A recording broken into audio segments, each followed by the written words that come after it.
అవని, అక్షయ్‌లు ఇక్కడికి వస్తే మీరు ఇంటి నుంచి వెళ్ళిపోతామంటున్నారు కదా! అందుకే నేనే అవని దగ్గరకు వెళ్తాను. అవనికి పెద్ద దిక్కుగా ఉంటాను అని చెప్పి ప్రసాదరావు చెప్తూ ఉంటాడు. ప్లీజ్ నాన్న, మీరు అలాంటి నిర్ణయం తీసుకోకండి అని చెప్పి శ్రీకర్ అంటూ ఉంటాడు. అవునండి, మీరు లేకుండా నేను ఎలా ఉంటాను? ఇంట్లో చిన్న చిన్న గొడవలు జరుగుతూనే ఉంటాయి. వాటిని పట్టించుకొని మీరు ఇల్లు వదిలి వెళ్ళిపోవటం ఏంటండి అని చెప్పి వేదవతి ప్రసాదరావుని అడుగుతూ ఉంటుంది. నేను అవని దగ్గరకు వెళ్తున్నాను. అవనికి తోడుగా, అండగా ఉండటానికి వెళ్తున్నాను. నువ్వు నన్ను ద్వేషించటానికి ఈ ఒక్క కారణం చాలనుకుంటా వేదా? అని చెప్పి ప్రసాదరావు వేదవతిని నిలదీస్తూ ఉంటాడు. అది కాదండి, నా మాట వినండి అని వేదవతి అంటూ ఉంటే, ప్లీజ్ దయచేసి నన్ను ఎవరు కూడా ఆపొద్దు. నన్ను ఆపాలని ప్రయత్నం చేస్తే నా మీద ఒట్టే అని చెప్పి ప్రసాదరావు అంటూ ఉంటాడు. దాంతో అందరూ కూడా షాకింగ్గా ప్రసాదరావు వైపు చూస్తూ ఉంటారు. నేను ఇక్కడి నుంచి అవని దగ్గరకు వెళ్ళాను కదా అని చెప్పి ఎవరైనా అవని దగ్గరకు వచ్చి అవనిని అనరాని మాటలు అని అవమానిస్తే నేను ఒప్పుకోను. దయచేసి నా దారికి అడ్డు రాకండి అని చెప్పి ప్రసాదరావు కోపంగా అక్కడి నుంచి వెళ్ళిపోతూ ఉంటాడు. ఏమండి, ఆగండి, ఆగండి అని చెప్పి వేదవతి ప్రసాదరావు వెనుక పరిగెడుతూ ఉంటుంది. ప్రసాదరావు, వేదవతి అలాగే కుటుంబ సభ్యుల మాటను పట్టించుకోకుండా అక్కడి నుంచి అవని ఇంటికి లగేజ్ తీసుకొని వెళ్తూ ఉంటాడు. ఇంకా ఇదంతా కూడా కుటుంబ సభ్యులు చూస్తూ ఉంటే పెద్దిరాజు పకపకమని నవ్వుకుంటూ క్లాప్స్ కొడుతూ ఉంటాడు. ఏమయ్యా, నీకు పిచ్చి పట్టిందా ఏంటి? ఇప్పుడు ఏం జరుగుతుంది? నువ్వు చేస్తుంది ఏం పని అని చెప్పి కృష్ణబాబు అడుగుతూ ఉంటాడు. ఇంట్లో నుంచి మొదటి వికెట్ అవనిని అర్థం చేసుకొని అవని దగ్గరే ఉంటానని వెళ్ళిపోయాడు. నేను కూడా లగేజ్ సర్దుకొని ఉంటాను. త్వరలోనే నేను కూడా అవని దగ్గరికే వెళ్తాను అని చెప్పి పెద్దిరాజు చెప్తూ ఉంటాడు. ఇక చాలు ఆపవయ్యా. ఏంటి అందరూ కూడా అవనిని అర్థం చేసుకుని ఒక్కొక్కరుగా అవని ఇంటికి వెళ్తారా? అది ఎప్పటికీ జరగదు అని చెప్పి వసంత చెప్తూ ఉంటుంది. వెళ్ళాడు కదా, వెళ్ళనివ్వు.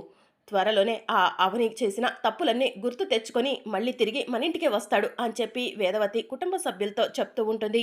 అవునత్తయ్య, మామయ్యకు తప్పకుండా అవని నిజ స్వరూపం అర్థమవుతుంది. అవనిని వద్దని ఇక్కడికే వస్తారు అని చెప్పి నిహారిక చెప్తూ ఉంటుంది. అసలు ఇంట్లో ఎందుకు ఇలాంటి గొడవలు జరుగుతున్నాయి? నాన్న ఎందుకు ఇలాంటి నిర్ణయం తీసుకున్నారు? అమ్మ తొందరపడి నాన్ను ఎందుకు ఇలాంటి మాట అంది అని చెప్పి శ్రీకర్ ఆలోచిస్తూ ఉంటాడు. ఇక వేదవతి కూడా కుప్పకూలి కూర్చుండిపోతుంది. ఇక మరోవైపు అవని ఒంటరిగా కూర్చొని వేదవతి అవనిని అన్న మాటలను గుర్తు చేసుకొని బాధపడుతూ ఉంటుంది. అప్పుడే ప్రసాదరావు లగేజ్ తీసుకొని అవని ఇంటికి వెళ్తాడు. అమ్మ అవని అని చెప్పి పిలవటంతో అవని ప్రసాదరావు వైపు చూసి ప్రసాదరావు చేతిలో ఉన్న లగేజ్ చూసి, మావయ్య మీరేంటి ఇలా వచ్చారు అని చెప్పి అడుగుతూ ఉంటుంది. అమ్మ అవని, ఆ ఇంట్లో ఉండబుద్ధి కావట్లేదమ్మా. నిన్న నువ్వు వెళ్ళమనగానే నేను ఏం మాట్లాడకుండా వెళ్ళింది. ఎందుకంటే నా లగేజ్ తెచ్చుకోవడానికమ్మా అని ప్రసాదరావు అంటూ ఉంటాడు. అమ్మ అవని, నేను తినేది ఒకే ఒక్క ముద్దమ్మా. ప్లీజ్ నేను ఇక్కడ ఉంటా అంటే వద్దు అనొద్దమ్మా. దయచేసి నన్ను అర్థం చేసుకో. నేను నీ దగ్గరే ఉంటాను. టాబ్లెట్స్ వేసుకోవడానికి మాత్రమే కాస్త తింటానమ్మా. ప్లీజ్ నన్ను ఇక్కడి నుంచి వెళ్ళిపోమని చెప్పొద్దు. నా మనవరాలు అక్షయ్కు నా మేనకోడలు అవనికి అండగా ఉండటానికే వచ్చాను. నాన్నగా మేనమామగా నీకు అండగా ఉంటానమ్మా అని చెప్పి ప్రసాదరావు అంటూ ఉంటాడు. మోయ అది కాదు అని చెప్పి అవని అంటూ ఉంటే, ఏమ్మా నేను నీకు భారమా అని ప్రసాదరావు అంటూ ఉంటాడు. అయ్యో మోయ, మీరేంటి అలా మాట్లాడుతున్నారు? మీరు నాకు భారం ఏంటి? అత్తయ్య ఏమనుకుంటారోనని నాకు చాలా భయంగా ఉంది. ఒక్కొక్కరిని నా వైపు తిప్పుకుంటున్నానని అత్తయ్య ఇప్పటికీ నన్ను అపార్థం చేసుకుంటున్నారు. మీరు నా దగ్గరకు వస్తే అత్తయ్య ఇంకా నా పైన కోపం పెంచుకుంటారు అని చెప్పి అవని చెప్తూ ఉంటుంది. వాళ్ళెవరూ కూడా నిన్ను ఏమీ అనరమ్మా. వాళ్ళు ఏమీ అనకుండా నేను వాళ్ళకు చెప్పాల్సినవన్నీ చెప్పే వచ్చాను అని చెప్పి ప్రసాదరావు చెప్తూ ఉంటాడు. ఒక తండ్రిగా మేనమామగా నాకు అండగా ఉంటానంటే నేను మాత్రం ఎందుకు కాదని అంటాను మోయ అని చెప్పి అవని అంటూ ఉంటుంది. కానీ మీరు అక్కడ లేకపోతే అత్తయ్య ఒంటరి వాళ్ళు అయిపోతారు. మీరు ఆ కుటుంబానికి పెద్ద దిక్కు కదా మోయ అని చెప్పి అవని అంటూ ఉంటుంది. అవనివమ్మ, ఒంటరి వాళ్ళు అవుతేనే కదా తనకు కూడా భర్త విలువేంటో అర్థమయ్యేది అని చెప్పి ప్రసాదరావు అంటూ ఉంటాడు.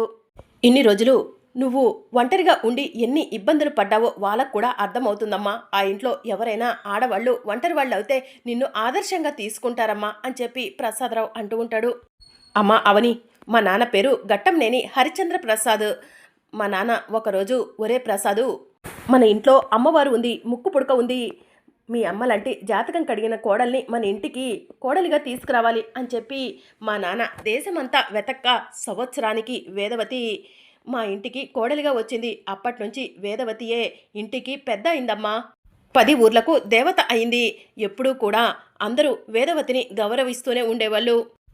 ఎప్పుడు పరిస్థితులు ఒకేలా ఉండవు కదమ్మా. ఇప్పుడు వేదవతికి పొగరు, గర్వం, అహంకారం ఎక్కువైపోయాయమ్మా.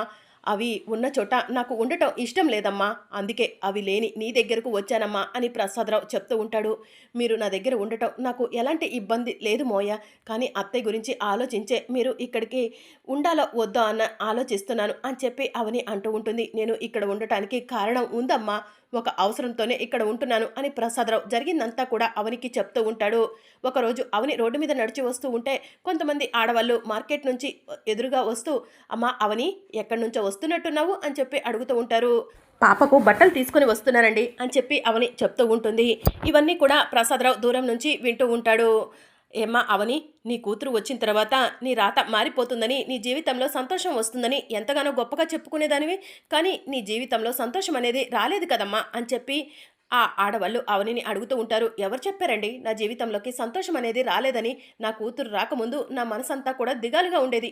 నా కూతురు తిరిగి వచ్చిన తర్వాత నా మనసు కుదుట పడింది. నేను ఇప్పుడు దేని గురించి ఆలోచించట్లేదు, చాలా సంతోషంగా ఉన్నాను అని చెప్పి అవని చెప్తూ ఉంటుంది. అమ్మా అవని, నిజంగా నువ్వు చాలా గ్రేట్ అమ్మా. మగతోడు లేకుండా ఇంట్లో ఒంటరిగా ఉంటున్నావు. ఏ సమయంలోనైనా సరే ఎవరైనా వచ్చి డోర్ కొట్టవచ్చు. అలాంటప్పుడు నువ్వు ప్రమాదంలో పడతావమ్మా అని చెప్పి ఆ ఆడవాళ్ళు చెప్తూ ఉంటారు.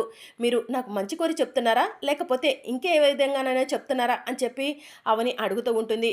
ఏంటమ్మా నీ మంచి కోరి చెప్తున్నా కూడా నువ్వు అలా ఆలోచిస్తున్నావు అని చెప్పి వాళ్ళు అవనిని అంటూ ఉంటారు. మీరు మంచి కోరి చెప్తున్నట్టు లేదు, నన్ను కావాలని కాకులు పొడిచినట్టు పొడుస్తున్నట్టు అనిపిస్తుంది అని చెప్పి అవని ఆ ఆడవాళ్లతో అంటూ ఉంటే, మంచి చెప్పినా కూడా ఈ రోజుల్లో వీళ్ళకి ఎవరికి అర్థం కావట్లేదు అని చెప్పి ఆడవాళ్ళు అక్కడి నుంచి వెళ్ళిపోతారు. ఇదంతా ప్రసాదరావు దూరం నుంచి వింటూ ఉంటాడు. అమ్మ అందుకేనమ్మా మగతోడు లేని నీకు నేను మగతోడు నవ్వుదామనుకుంటున్నాను, అండగా ఉందామనుకుంటున్నాను, నీకు నాన్న నవ్వుదామనుకుంటున్నాను అని చెప్పి ప్రసాదరావు అంటూ ఉంటే, సరే మోయ మీరు అలా అంటే నేను కాదని ఎలా అంటాను చెప్పండి. మీరు మాకు అండగా ఉండండి, పెద్ద దిక్కుగా ఉండండి. రండి మోయ రండి, మీకు రూమ్ చూపిస్తాను అని చెప్పి అవని ప్రసాదరావు బ్యాగ్ తీసుకొని వెళ్తూ ఉంటే, అమ్మ అవని ఆ బ్యాగ్ ఇలా ఇవ్వమ్మా అని చెప్పి ప్రసాదరావు అంటూ ఉంటే, పర్వాలేదు మోయ నేను బ్యాగ్ తీసుకొని వెళ్తాను రండి అని చెప్పి అవని ప్రసాదరావుని తీసుకొని ప్రసాదరావుకి రూమ్ చూపించడానికి వెళ్తూ ఉంటే, అక్షయ్ ఎదురుగా వచ్చి, ఎవరితో మాట్లాడుతున్నావా అనుకుంటున్నాను, తాతయ్య గారితోనా అని అక్షయ సడన్గా అక్కడే ఆగిపోతుంది. అమ్మ అక్షయ ఇలా రామ్మా అని చెప్పి ప్రసాదరావు అంటూ ఉంటాడు. కళ్ళెదురుగానే నానమ్మ ఉంది, తాతయ్య ఉన్నాడు, నాన్న కూడా ఉన్నాడు, బాబాయి, పిన్ని, పెద్దనాన్న అంటూ అందరూ కూడా ఉన్నారు. కానీ ఏ బంధాన్ని కూడా ఆప్యాయతగా పిలుచుకునే అదృష్టం నీకు దక్కలేదమ్మా. ఇక నువ్వు ఎవరికి భయపడాల్సిన అవసరం లేదమ్మా. నీకు నేనున్నాను, నేను అండగా ఉంటాను. నువ్వు నన్ను ప్రేమగా ఆప్యాయతగా తాతయ్య అని పిలువమ్మా. నువ్వు ఎవరికి భయపడాల్సిన అవసరం లేదు అని చెప్పి అక్షయ్కు ప్రసాదరావు చెప్తూ ఉంటాడు. నిజమా తాతయ్య, మీకు నా పైన కోపం లేదా అని అక్షయ అడుగుతూ ఉంటే, నిజమమ్మా నీ పైన నాకు ఎలాంటి కోపం లేదమ్మా. నువ్వు మా ఘట్టంనేని వంశానికి వారసురాలువమ్మా, వేదవతి జాతకంతో పుట్టిన కారణ జన్మురాలువమ్మా అని చెప్పి ప్రసాదరావు అక్షయ్ను దగ్గరకు తీసుకొని హగ్ చేసుకొని అక్షయ్ నుదిటిపై ముద్దు పెట్టుకొని పశ్చాత్తాపంతో ఏడుస్తూ ఉంటాడు. ఇక ఇదంతా కూడా అవని చూస్తూ అవని కూడా ఏడుస్తూ కళ్ళ వెంట నీళ్లు పెట్టుకుంటుంది. తాతయ్య రండి తాతయ్య కూర్చోండి అని అక్షయ అంటూ ఉంటే, తాతయ్య ఈ రోజు నుంచి ఇక్కడే ఉంటారు, నానమ్మను వదిలిపెట్టి వచ్చేశారు, తాతయ్యకు రూమ్ చూపించడానికి వెళ్తున్నాను అని చెప్పి అవని అంటుంది. అవునా తాతయ్య, నానమ్మ ఏమి అనరా అని అక్షయ అడుగుతూ ఉంటే, వేదవతి ఏమి అనదమ్మా, నేను మీతోనే ఉంటాను, ఇక నుంచి నీకు మీ అమ్మకి పెద్ద దిక్కుగా ఉంటాను అని చెప్పి ప్రసాదరావు చెప్తూ ఉంటే, అయితే తాతయ్య నాతో రండి, నేను మీకు రూమ్ చూపిస్తాను అని చెప్పి అక్షయ ప్రసాదరావు చెయ్యి పట్టుకొని ప్రసాదరావుని రూమ్లోకి తీసుకెళ్ళి, తాతయ్య ఈ రూమ్ చాలా బాగుంటుంది, మీకు కరెక్ట్గా సెట్ అవుతుంది అని చెప్పి ప్రసాదరావుకి రూమ్ చూపిస్తూ ఉంటుంది. ఇక మరోవైపు పోలీసులు మాయను పోలీస్ స్టేషన్కు తీసుకెళ్తారు. ఇక మాయ మాత్రం కారులో నుంచి దిక్కుండా అలానే కూర్చొని ఉంటుంది. ఏంటమ్మా నువ్వు నీ క్యాబిన్లో కూర్చున్నట్టు అలానే కూర్చున్నావు, కారు దిగు, సెల్లో వేయాలి నిన్ను అని చెప్పి పోలీసులు అంటూ ఉంటారు. సార్ ఫార్మాలిటీస్ ఏమైనా ఉంటే మనం చూసుకుందాము, ప్లీజ్ సార్ దయచేసి నన్ను వదిలిపెట్టండి సార్ అని చెప్పి మాయా పోలీసు వాళ్ళను అడుగుతూ ఉంటుంది. అలాంటివేమీ ఉండవమ్మా, మర్యాదగా నువ్వు కారు దిగు, అవని ఎండోమెట్రిక్ ఆఫీసర్స్ నీ పైన కేసు పెట్టారు, నిన్ను అరెస్ట్ చేయక తప్పదు, కోర్టుకు తీసుకెళ్ళక తప్పదు, రామా అని చెప్పి పోలీస్ వాళ్ళు మాయను బలవంతంగా వ్యాన్లో నుంచి దింపేసి పోలీస్ స్టేషన్లోకి తీసుకెళ్తూ ఉంటారు. సార్ మనం ఏదైనా ఉంటే చూసుకుందాము, ప్లీజ్ సార్ అర్థం చేసుకోండి, నేను ఒక కంపెనీకి బాస్ని, నన్ను ఇలా అరెస్ట్ చేశారని తెలిస్తే నా కంపెనీ పరువు పోతుంది సార్, అవని ఏదో తెలియక నా పైన కేసు పెట్టింది అవని, నా ఆఫీస్లో పనిచేసే ఎంప్లాయ్. ప్లీజ్ సార్ అని మాయ అడుగుతూ ఉంటే, ఏంటమ్మా మనం మనం ఒకటా? నువ్వు ఏం మాట్లాడుతున్నావు? ఏమైనా సినిమా అనుకుంటున్నావా ఏంటి ఇదంతా అని చెప్పి పోలీసు వాళ్ళు మాయను బెదిరిస్తూ ఉంటారు. నీ పైన చిన్న కేసు కాదు, ఇలాంటి తప్పులన్నీ కూడా ముందే ఆలోచించుకోవాల్సి ఉండాల్సింది. తప్పు చేసిన తర్వాత ఒక్కసారి నీ పైన కేసు ఫైల్ అయిన తర్వాత ఇక ఏమీ చెయ్యతి కదమ్మా, నిన్ను తీసుకెళ్లి కోర్టులో సబ్మిట్ చేయటం తప్ప అని చెప్పి పోలీసు వాళ్ళు మాయకు చెప్పి మాయను సెల్లో వేసి అక్కడి నుంచి వెళ్ళిపోతారు. ఇక మరోవైపు శశిధర్, మాధవి అవని ఇంటికి వస్తారు. మీరేంటి సార్ మా ఇంటికి వచ్చారు అని చెప్పి అవని శశిధర్ మాధవిని అడుగుతూ ఉంటుంది. మాయను పోలీసులు అరెస్ట్ చేశారు అని శశిధర్ చెప్తూ ఉంటాడు. ఆ విషయం నాకు తెలుసండి, మాయ తప్పు చేసింది కదా, అమ్మవారి ఆభరణాలను దొంగతనం చేయాలని చూసింది, అలాంటి మాయకు శిక్ష పడుతుంది కదా అని చెప్పి అవని అంటుంది. ప్లీజ్ అమ్మ అవని, మాయ మారిపోయింది, ఇంతకు ముందు మాయ కాదు. మాయకు మంచి సంబంధం కూడా చూస్తున్నాము, త్వరలోనే పెళ్లి చేయాలనుకుంటున్నాము. అలాంటి మాయ శిక్ష అనుభవిస్తుంటే మేము చూడలేమమ్మా, తనకు మంచి సంబంధాలు కూడా రావు. ప్లీజ్ అమ్మా నువ్వు పెట్టిన కేసుని వాపస్ తీసుకో అని చెప్పి శశిధర్, మాధవి అంటూ ఉంటారు. తప్పు చేసిన వాళ్ళకు శిక్ష పడక తప్పదండి, అవి అమ్మవారి ఆభరణాలు, అమ్మవారితో పెట్టుకుంటే అమ్మవారు ఊరుకుంటుందా ఏంటి? మాయ పైన కంప్లైంట్ ఇవ్వటం జరిగింది, ఇక దాన్ని వాపస్ తీసుకోవటం జరగదు అని చెప్పి అవని చెప్తూ ఉంటుంది. అవని, మర్యాదగా చెప్తున్నాను, కంప్లైంట్ని వాపస్ తీసుకో, లేదంటే కాన్సిక్వెన్సెస్ ఎక్కువగా ఉంటాయి అని చెప్పి శశిధర్ బెదిరిస్తూ ఉంటాడు. అప్పుడే ప్రసాదరావు వచ్చి, ఏంటండి మా అవనిని బెదిరిస్తున్నారా అని చెప్పి అడుగుతూ ఉంటాడు. మీరు ఏదో మనసులో పెట్టుకొని ఆ ఉద్దేశంతోనే ఇదంతా చేస్తున్నారనిపిస్తుంది అని శశిధర్, మాధవి అంటూ ఉంటారు.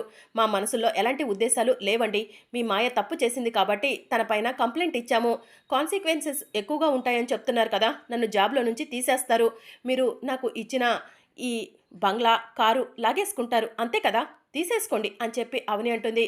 అవనికి ఉన్న టాలెంట్కి అవనికి ఎక్కడైనా జాబ్ వస్తుంది, తనకు ఆ అమ్మవారు అంతా మంచే చేస్తుంది, మీరు అవనిని బెదిరించాలని చూడకండి అని ప్రసాదరావు శశిధర్, మాధవికి వార్నింగ్ ఇస్తూ ఉంటాడు. మరి అప్కమింగ్ ఎపిసోడ్లో ఏం జరగనుందో తెలుసుకోవాలనుకుంటున్నారా? అయితే ఛానల్ను సబ్స్క్రైబ్ చేసుకొని సపోర్ట్ చేయడం మర్చిపోకండి. Thank you for watching.